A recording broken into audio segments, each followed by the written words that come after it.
அனைவருக்கும் வணக்கம். ஐரோப்பா தமிழர் களம், அதாவது இப்படி ஒரு நிகழ்ச்சி, பிரம்மாண்டமான ஒரு நிகழ்ச்சி ஜெர்மன் டீஸ்பர்க் நகரத்தில் 29/8/2026 அன்று நடைபெறுகின்றது. ஒரு சனிக்கிழமை வருது. ஸோ உங்கள் எல்லோரையும் அன்போடு அழைக்கிறோம். ஐரோப்பாவில் இருக்கிற அனைவரையும் அன்போடு அழைக்கிறோம்.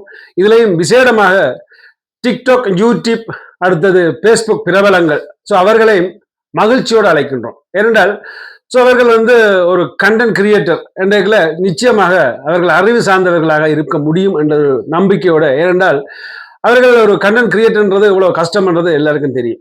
ஸோ ஒவ்வொரு நாளும் ஒவ்வொரு செய்தி, ஒவ்வொரு நாளும் ஒவ்வொரு நாடகம், ஒவ்வொரு நாளும் ஒவ்வொரு விடயத்தை கதைத்து இந்த மக்களை ஏதோ ஒரு வகையில் என்டர்டைன்மெண்ட் பண்ணிக்கொண்டும் அறிவையும் கூட்டிக் கொண்டும் அவர்களுக்கு அறிவை கொடுத்து கொண்டும் இருக்க வேண்டியது அந்த கண்டென்ட் கிரியேட்டர் கடமை.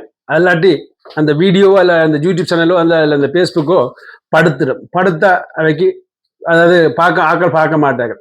ஸோ அப்படி ஒரு திறமான இந்த திறமசாலிகளை நீங்க எங்கட நிகழ்ச்சியில கூடுதல அங்க வரப்போற மக்களுக்கு இதை பற்றியான தெளிவான விளக்கங்களும், ஸோ இதை பற்றி மட்டுமண்டில்லை, ஸோ இன்னும் என்னென்ன விளக்கங்கள், என்னென்ன அறிவுகள் அவர்களுக்கு கொடுக்கலுமோ அதுகளை கொடுத்து பகிர்ந்து உண்ணும்படி, அதாவது பகிர்ந்து உண்ணும் என்ற அவர்களும் அதனால் பணம் சம்பாதிக்க வழிகளை அமைக்க வேண்டும் என்ற எண்ணங்களுடன் இப்படியான புரோகிராமை நாங்கள் உருவாக்கி இருக்கிறோம்.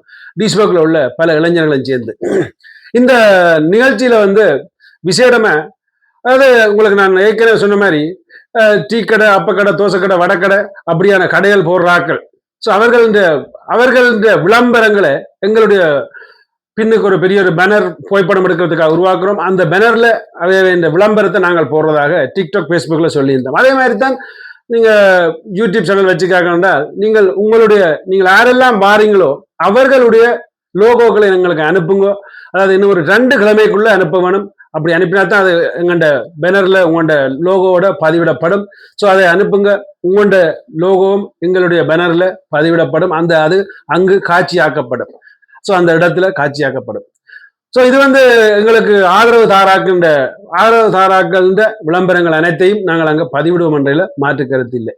நீங்கள் வர முடியாட்டியும் எங்கண்ட இந்த நிகழ்ச்சியை பற்றி விளம்பரம் செய்து போட்டு உங்களுடைய லோகோ, உங்களோட டிக்டாக் லோகோ, அல்ல உங்களோட யூடியூப் லோகோ, உங்களோட பேஸ்புக் லோகோ, எனவே உங்களுக்கு என்ன நீங்கள் உங்களோட சோசியல் மீடியாவில் செய்கிறீங்களோ அதை நீங்கள் எங்களுக்கு அனுப்பி வச்சா அந்த லோகோவும் உங்களுக்காக நாங்கள் அந்த பேனர்ல பதிவு செய்வோம் என்ற மகிழ்ச்சியாக சொல்லிக்கொண்டு, இது அங்க வரப்போராக்களுக்கும் எங்களுக்குமான ஒரு சிறிய ஒரு இலவச விளம்பரம்.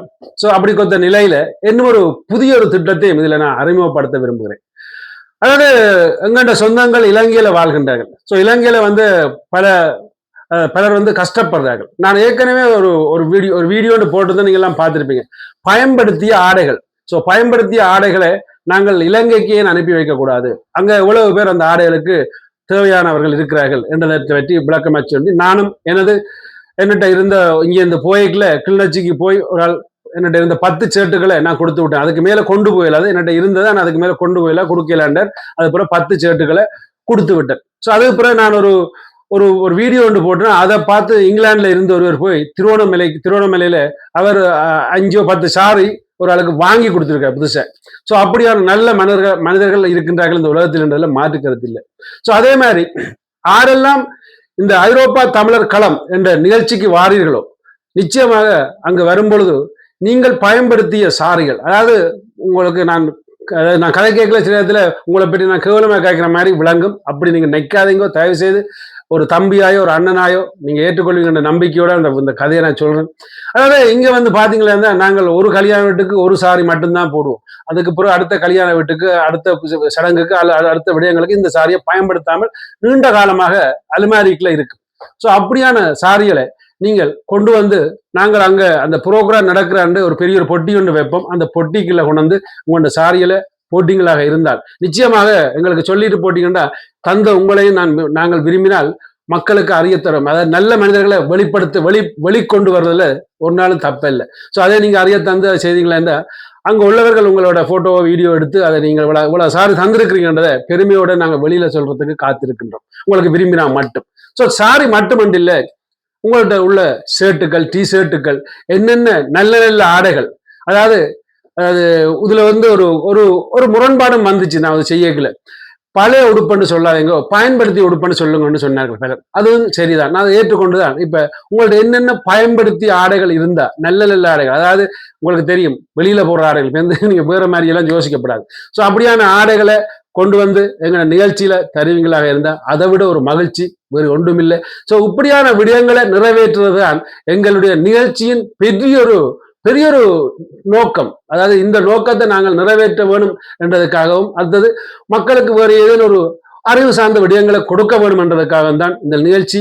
ஸோ நிச்சயமா வரும் பொழுது நிச்சயமா உங்கள்கிட்ட இருக்கிற ஒரு ஒரு பழைய பயன்படுத்திய ஆடைகளை கொண்டு வந்து அங்க தருவீர்கள் என்ற நம்பி, அந்த ஆடைகளை நாங்கள் இங்கிருந்து இலங்கையில பல இடங்களுக்கு, அதாவது ஒரு இதாவது சொல்ல போனால் என்னுடைய ஊருக்கு அனுப்பினா நீங்க நினைப்பீங்க தமிழ் ஐடியா தந்த ஊருக்கு மட்டும் அனுப்புறான்னு.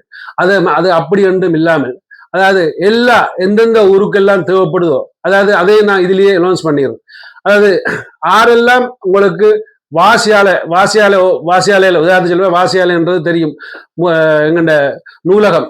ஸோ ஒரு ஊருக்கும் ஒரு கிராமத்திலே ஒரு நூலகம் இருக்கு, சின்ன சின்ன நூலகங்கள். ஸோ அந்த வாசியாலையில யார் தலைவராக இருக்கிறீங்களோ அவர்கள் எல்லாரும் நம்பர்களை எழுதுங்க, நான் உங்களோட தொடர்பு கொண்டு.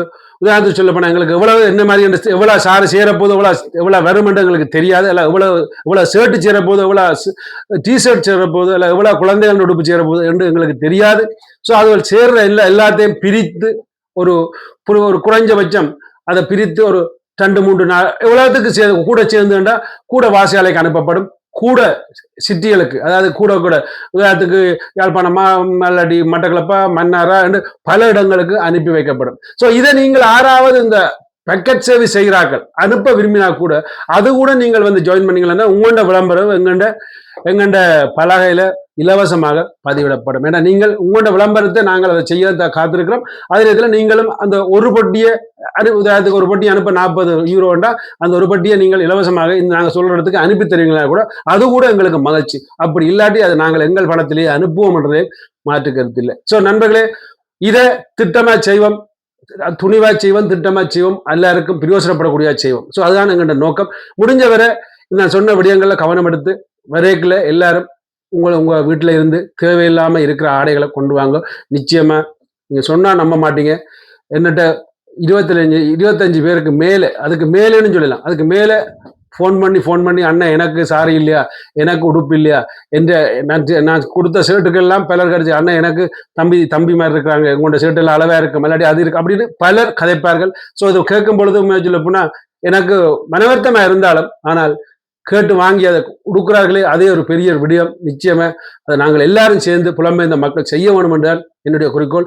இது நாங்க முதலே ஸ்டார்ட்லேயே, அதாவது ஐயோ அது சொன்னா வந்து நீங்க சரி நானும் ஆணவம் உண்டு, அதாவது நாங்கள் மட்டும்தான் செய்யணும் என்று இல்லை.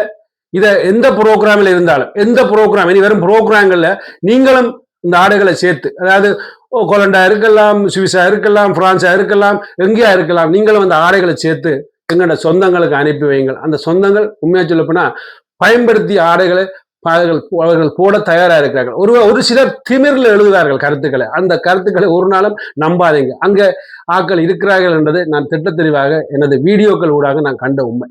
அதுக்காக நான் அவர்களை பப்ளிக் பண்ண போறதில்லை, அவர்களுக்கு பப்ளிக் பண்ண போறதும் இல்லை, அவர்களுக்கு இல்லை. நாங்கள் வாசியாலயம் மட்டும்தான், இந்த வாசியாலைக்கு நாங்கள் விழா கொடுத்துருக்கிறோம். அதுக்கு பிறகு அங்கால அவர்கள் வாசியாளக்காரர்கள் அவர்கள் இலவசமா தான் கொடுக்க வேண்டும், அதை விற்க கூடாது, அதை பணத்துக்கு கொடுக்க கூடாதுன்றதும் இதிலேயே சொல்லிக்கொண்டு உங்களது விடைபெறுகிறேன். ஸோ நன்றி, வணக்கம். முடிஞ்சவரை இதே செய்யா பண்ணுங்க. நன்றி.